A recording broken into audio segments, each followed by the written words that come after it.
Mike is like a snake. He'll pop out on you. He get there too quick. But if you charge him, you're gonna smother everything, because everything he push off his legs. He push off his legs so he too close. Like this, but if you give him room, I mean, everybody get knocked out going backwards. Like this, you give him in the room, you're gonna be messed up. Exactly, Mike. Beautiful. Yes, just like that, Mike Tyson. Excellent, Mike. Excellent, Mike. Well, you break him. Unpredictable. Exactly, Mike. Beautiful roll, Mike. Excellent. Excellent. Complete game. Complete game. Beautiful game. Complete. There's nothing to say. You're complete. Better and better every single day. His defense, his power, his speed, his endurance.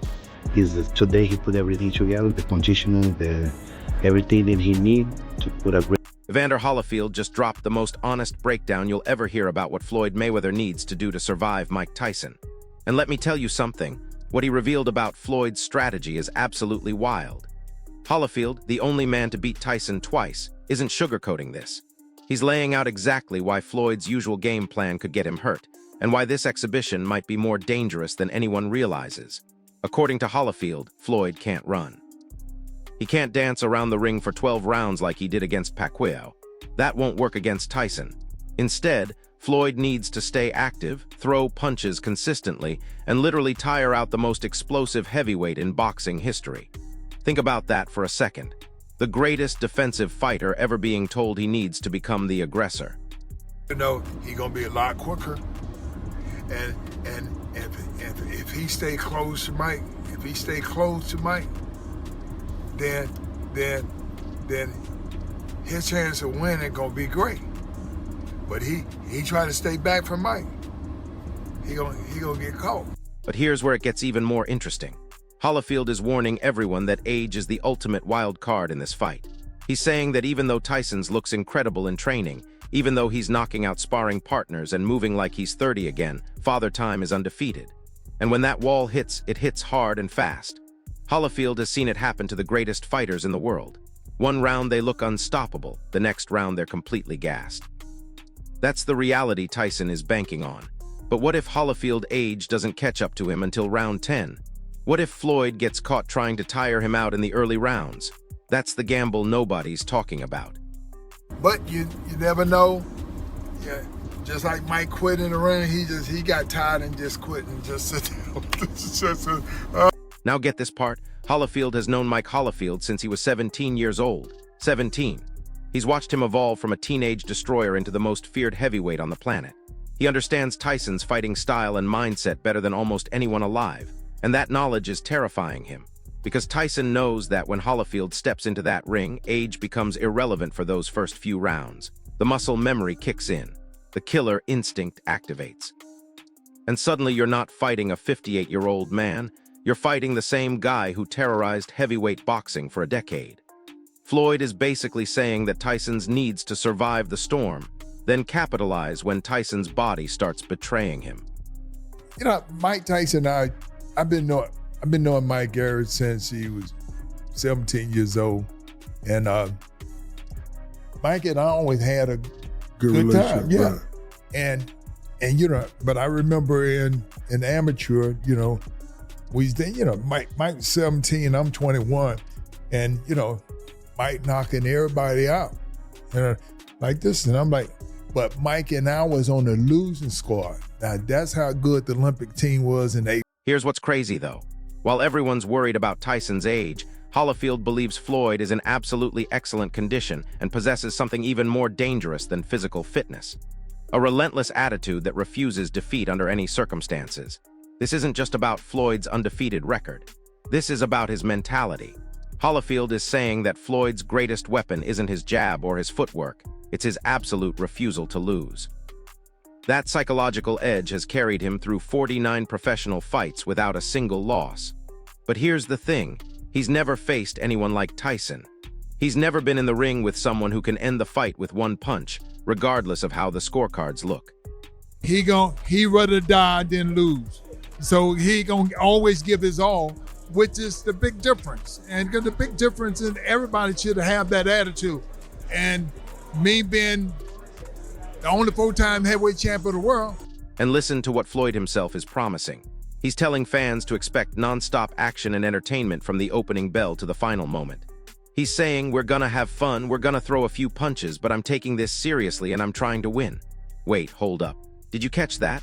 Floyd Mayweather, the master of defensive boxing, is promising action. That's not the Floyd we know. The Floyd we know makes fights boring but effective. So either he's completely changing his style for this exhibition, or he's setting up fans for disappointment. But what if he's serious? What if he really is planning to engage with Tyson instead of running? That changes everything about this fight. They're kind of picking and choosing, and they decided to pick this one. It will do big numbers, trust me. I was talking to Gareth A. Davis about this today. I was like, if Netflix was around, or it was around, but if Netflix was a player in the game in 2015, how many people would have watched their first fight on Netflix? Bear in mind, 4.5 million people bought the pay-per-view for well over $100. Crazy. I mean, the pay-per-view generated over $500 million. Can you imagine how many people would have watched it on Netflix back then? Back then. They still will get a big number. I still think they'll get around the 70 million number. I really do. So, although there'll be people like me scratching my head saying, why are they doing this? They're doing this because people will watch it. There will be a lot of people that watch this on Netflix. Sorry to interrupt the video, but this is very important and I'll be quick. If you're one of these people that watch the channel and don't hit that subscribe button or forgot to hit that subscribe button, please hit the subscribe button. Now here's where the business side gets absolutely wild.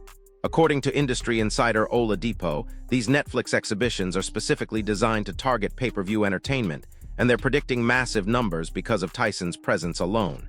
We're talking about potentially breaking streaming records. But Depot is also issuing a serious warning that everyone's ignoring. He's saying these spectacles risk the fighter's long-term health. Think about it. Floyd and Tyson are putting their bodies and their legacies on the line for what's essentially a glorified sparring session. But the money is too big to ignore. Netflix is reportedly paying both fighters 8-figure sums for this exhibition. That's more money than most active champions make in their entire careers. Beautiful roll, Mike! Excellent roll! Excellent defense, champ! This is the perfect head position. This we talk about it. 40 seconds. You are winning the fight, so there's no reason for you to rush. We are winning the fight. All good for us. Clean shot, Mike! Excellent! Nice left hook! Up. We're done. The job is over. We're done. 4, 3, 2, 1, and time! Oh! Wait, it gets even more insane. Despite being 58 years old, Mike Tyson is apparently shocking his trainer during sparring sessions. We're talking about remarkable speed, explosive power, sharp technique, and unwavering intensity that's making grown men question everything they thought they knew about aging. His trainer is watching him work and can't believe what he's seeing. Tyson is moving like he's turned back the clock 15 years. He's throwing combinations that would hurt active heavyweight contenders. The scary part? This isn't just for show. This isn't just media hype. People who are actually working with Tyson are genuinely amazed by his physical condition. Time fighters, which is why Tyson always gets views even today, because people are always curious about the Mike Tyson mystique, the Mike Tyson effect. So people that weren't able to be alive and wake up the morning of a Mike Tyson fight to know what that feels like, want to feel that today. I promise you, it's nothing like it was in 1989 with Tyson, no matter what you guys want to feel. But regardless, I think people get curious about that. And I think this is going to be sort of the same thing. There's nothing that's going to match the Mayweather-Pacquiao era of that time where they were flying and people wanted to see that fight. This is not going to be that feeling on the morning of.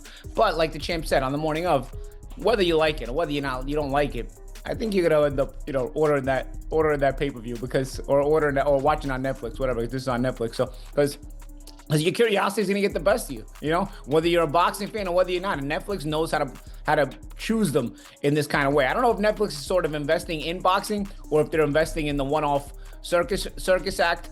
He's actually been doing exhibitions with younger, tough guys over the past couple of years. I guess you could say Mike did too. He did get into it with Jake Paul, 30 years younger than him. But no, I don't think there's a concern with these pre-bouts going into September, especially with that looming. And listen, that thing is going to sell. It's going to sell. People are still going to buy Pacquiao Mayweather, Mayweather Pacquiao 2. I guarantee it. And don't have to buy anything. It's on Netflix, comes with your subscription. It's not a pay-per-view. You can watch it for free. Or no, obviously once you have Netflix. But this Nothing's free anymore. You nothing's gotta free anymore. You gotta be subscribed. Everything's behind a paywall. But this idea, Paul, you talked about the nostalgia. It's one of those things where this is a fight not a lot of people are nostalgic about. We're nostalgic about these fighters, but this isn't, your point of view of the third. Here's the reality nobody wants to admit. This upcoming fight feels more like a spectacle than a true competition, and that's exactly what makes it so dangerous. It's designed to entertain and generate revenue rather than settle anything in the ring. But when you put two legends with massive egos in the same space, things can escalate quickly. Both fighters are past their primes, sure, but they remain disciplined and skilled, and they've been sparring extensively for years. The problem is that exhibitions have a way of becoming real fights when pride gets involved. And both of these men have enormous pride. The matchup taps into pure nostalgia, drawing longtime boxing fans while captivating a new Netflix generation that's never experienced traditional pay-per-view events. Let's keep it a buck. Oh, he's sensitive as hell. Not only is he sensitive, the man, he's insecure like hell. He's insecure, and he got to have a leg up on you. And he saw the Barrios fight, and Barrios just got smashed by Ryan Garcia. And then now, he like, oh, shit, well, Barrios is all right. I'm better than Barrios. Even though I'm damn near 50, I'm still better than Barrios. My experience, my hand speed, I take care of myself. I had some exhibitions. I know I can still do this. That's what he thinking. Now listen to what former world champion Tim Bradley is saying, because this changes everything. Bradley believes this exhibition between Floyd and Tyson isn't a random spectacle at all. It's a calculated decision by a master manipulator. In his view, Floyd would never accept a matchup unless he felt completely secure about the outcome. Think about Floyd's entire career. He's always approached boxing with surgical precision and an obsession with self-preservation. If there were serious doubts about victory, this fight would never happen. According to Bradley, Floyd's confidence isn't just high, it borders on absolute certainty. He studies opponents like he's preparing for war, measures risk down to the smallest detail, and only moves forward when every advantage is firmly in his favor. Sad, but it is what it is. And you know what? The money right now for content is crazy. Netflix is paying for any type of great-ass content, man. If you seen the change with Netflix, man, I almost canceled my damn subscription with Netflix because I got sick and tired of seeing the same boring-ass on Netflix. And now they got this woman in place now, and she's seeking out, and she want the best of the best content. They got podcasters and stuff all on Netflix now. I mean, it has grown crazy. So, Jake Paul opened up the Netflix avenue. Yeah, he opened it up. And now, you got old legends like Mayweather and Manny Pacquiao. Yeah, now they get their chance.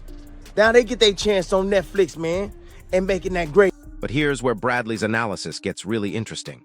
He's pointing to Floyd's personality as the driving force behind this entire exhibition. Throughout his career, Floyd has projected an aura of superiority that goes beyond normal athletic confidence.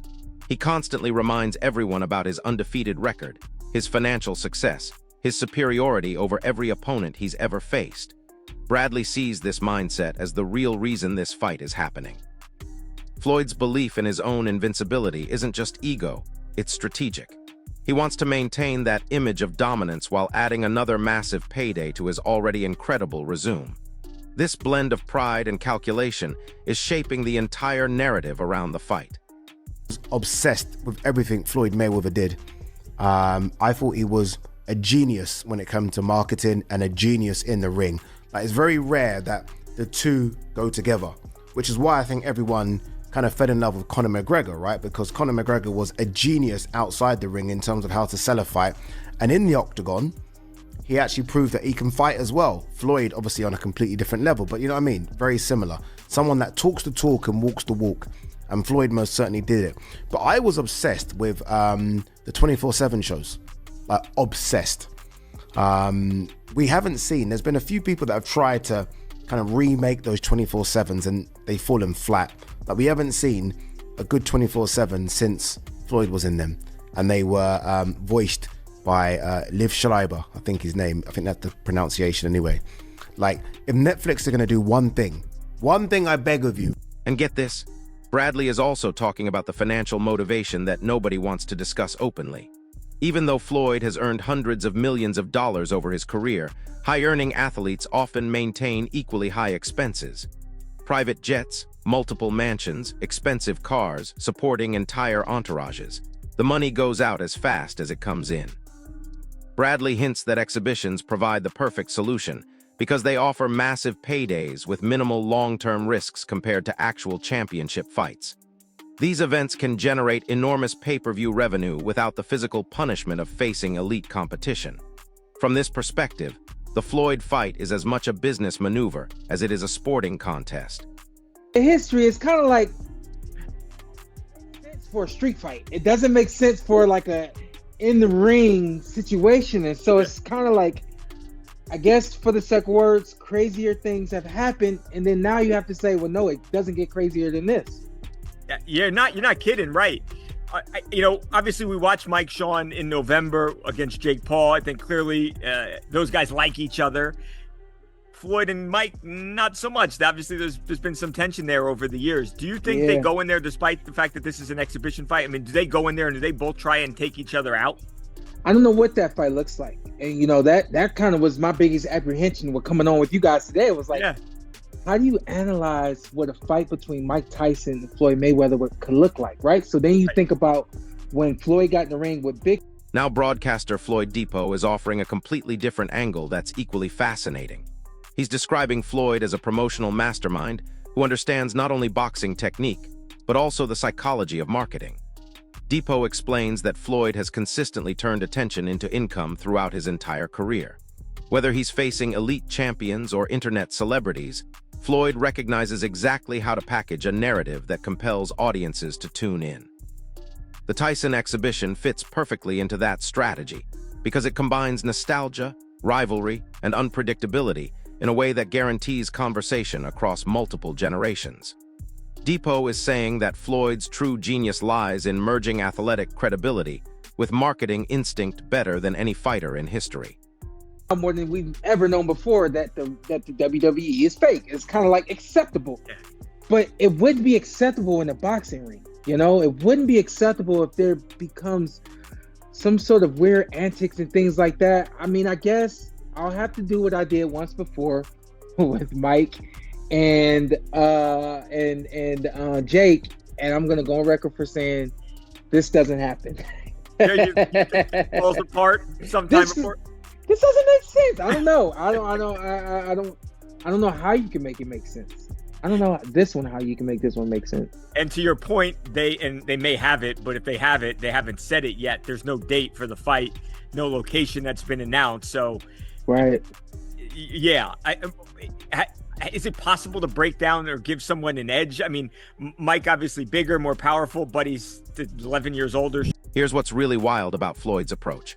Inside the ring, he built an unshakable reputation on defensive brilliance and tactical precision that frustrated opponents and fans alike. Outside the ropes, he cultivated an image of wealth and extravagance that attracted curiosity and controversy in equal measure. Depot suggests that this dual mastery explains why exhibitions under Floyd's name continue drawing significant numbers even when critics question their sporting value. People who hate Floyd still end up watching because they're hoping to see him lose. People who love Floyd watch because they want to see him dominate. It's the perfect marketing storm. Be able to beat him. I mean, remember when Floyd fought Manny Pacquiao? Like, he waited until Manny got knocked spark out from Marquez, and then he was like, yeah, now's my time to fight him. I just don't believe that Floyd would have fought Mike Tyson if Mike Tyson didn't fight Jake Paul. But Floyd seen that Mike Tyson couldn't hardly walk to the ring. When he got to the ring, he couldn't move around. Jake Paul was running circles around him. And that being said, I'm a huge Mike Tyson fan, like huge. But we see what Floyd's doing here. He's like, yeah, I'm going to get in there with Mike Tyson, who couldn't do anything with Jake Paul. I'm going to get millions of dollars. Well, yeah, I'm up for that. But again, I don't blame Floyd Mayweather for doing this. In boxing, I always say, there's not much money in it for the regular people like me and you if you're a fighter. But for someone like Floyd Mayweather, Mike Tyson, they earned absolutely millions of dollars. For like me and you if you're a... But former champion Shawn Porter is approaching this matchup with serious caution, and his perspective is sobering. He acknowledges that exhibitions are completely different from sanctioned title fights, but he insists the unpredictability remains absolutely real.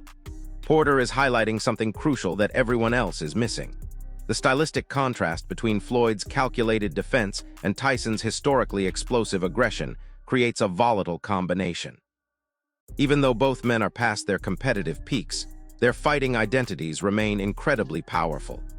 Porter believes that when legends share a ring, emotion and instinct can override every rational expectation.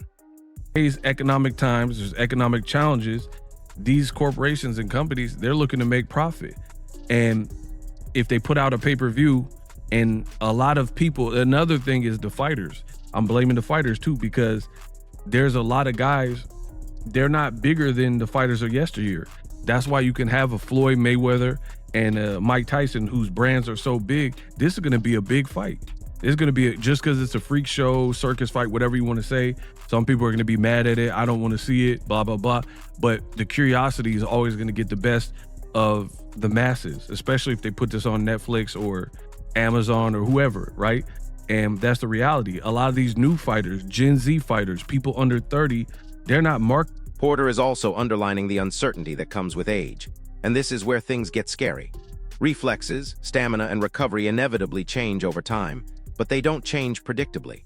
While Floyd relies on precise timing and defensive positioning, Tyson's style depends on explosive bursts of power and relentless forward pressure.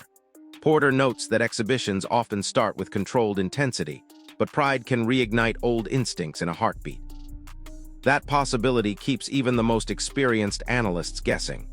No matter how carefully experts break down the matchup on paper, the human element introduces variables that no statistic can predict.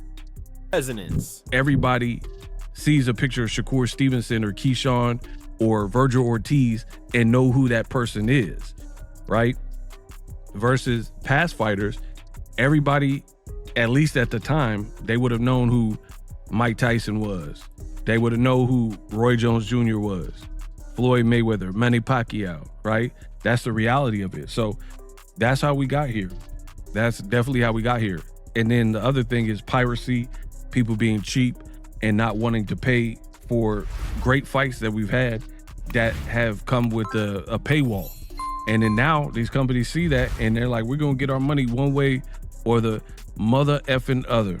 There's more than one way to skin a cat. And that's the reality of it. So now when we get these freak show fights, they've already seen that YouTubers and influencers. Olympic medalist Tony Jeffries is focusing on something completely different, and it's all about the money. He argues that Tyson's recent high-profile appearance proved definitively that nostalgia sells like crazy. That spectacle drew massive worldwide attention and reminded promoters just how magnetic Jeffries' presence remains even at 58 years old. Jeffries believes Floyd understands this market dynamic perfectly. Pairing his undefeated legacy with Tyson's enduring aura creates a commercial storm that transcends normal boxing economics. In Jeffries' estimation, this exhibition is engineered for maximum visibility and revenue rather than competitive necessity. Jeffries is also explaining how modern boxing economics actually reward events that capture mainstream curiosity more than traditional championship structures. Crossover appeal often generates greater revenue than legitimate title fights. Tyson's name alone evokes memories of dominance and genuine danger. When you combine that with Floyd's polished persona and undefeated record, the promotional potential multiplies exponentially. Floyd views this fight as a strategic alignment of two brands that transcend different eras of boxing. It's not just a fight, it's a collision of legacies that appeals to fans who might never watch another boxing match. But here's where things get controversial. MMA journalist Ariel Helwani is offering a completely contrasting stance that's making people uncomfortable. He's questioning whether this event serves any meaningful sporting purpose whatsoever. From his perspective, both fighters have already secured legendary status that can never be diminished. Helwani is wondering what exactly remains to prove at this stage of their careers. He's expressing genuine concern that exhibitions like this blur the line between legitimate competition and pure spectacle, risking massive disappointment for purists who crave authentic stakes and real consequences. Helwani's skepticism centers on necessity, and he's not backing down. He argues that true greatness doesn't require repeated validation through financially driven exhibitions. When icons return to the ring primarily for money, the narrative shifts from legacy building to pure commerce. While he acknowledges the obvious entertainment value, he questions whether this matchup advances boxing's competitive integrity or damages it. For Helwani, the intrigue and curiosity don't erase his underlying doubts about motive and merit. He's essentially saying that some legends should stay retired. Taking all these perspectives together, you get a layered portrait of an exhibition that means different things to different people. Bradley interprets it as calculated confidence combined with financial logic. Depot praises Floyd's marketing brilliance and promotional instinct. Porter explores stylistic unpredictability and emotional variables. Jeffries highlights pure commercial magnetism and crossover appeal. Helwani challenges the underlying necessity and questions the motives. Each viewpoint reflects a different lens through which this fight can be examined and understood. So here's what we're really looking at. This exhibition stands at the intersection of sport, business, and legacy preservation. Floyd's entire career has navigated that intersection with remarkable precision and incredible financial success. Tyson's enduring aura adds emotional weight and historical significance that money can't buy. But the question remains, are we about to witness a masterclass in controlled entertainment, or are we watching two legends risk everything for one more payday? The fight is happening whether we approve or not, and honestly, that's what makes it so fascinating. Drop your prediction in the comments. Do you think Floyd's strategy works, or does Tyson's power overcome everything? If this breakdown helped you understand what's really at stake, smash that like button, subscribe for more boxing analysis, and hit the notification bell because this story is just getting started. I'll see you in the next one.